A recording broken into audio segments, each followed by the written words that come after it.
It started subtly, a flicker in my peripheral vision. I'd catch my reflection in a shop window, and for a split second, my shadow seemed different, a little stooped, a little slower to catch up. I brushed it off as tricks of the light.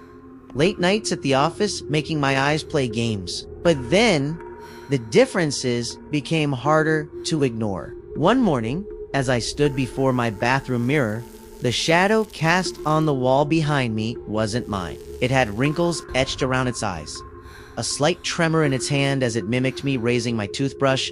My own face was smooth, my hands steady. A cold dread, heavy and suffocating, settled in my stomach. I started avoiding my shadow, keeping 2 dimly lit rooms, walking on the other side of the street to stay out of the sun, but it was always there, a dark, parasitic twin clinging to my heels.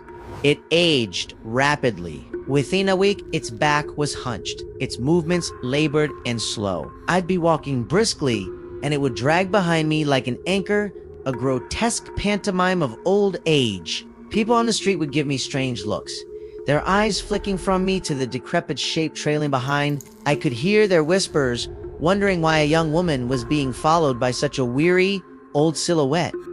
Sleep offered no escape. My nightmares were filled with its shadowy, grasping fingers reaching for me. I grew gaunt, my eyes hollowed out from fear and lack of rest. I was the one becoming a ghost, while my shadow grew more substantial, more defined.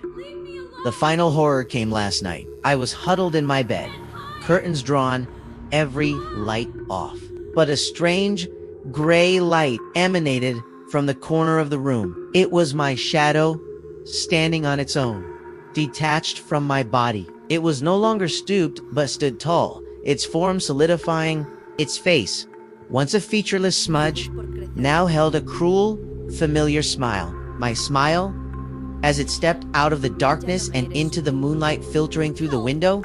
I saw its face was mine, but youthful and vibrant. It turned to look at me, and I saw my own reflection in its dark eyes as I began to fade, thinning into a long, dark shape on the floor. Now, I am the one who clings to her heels, a silent, weary spectator to the life that was once mine.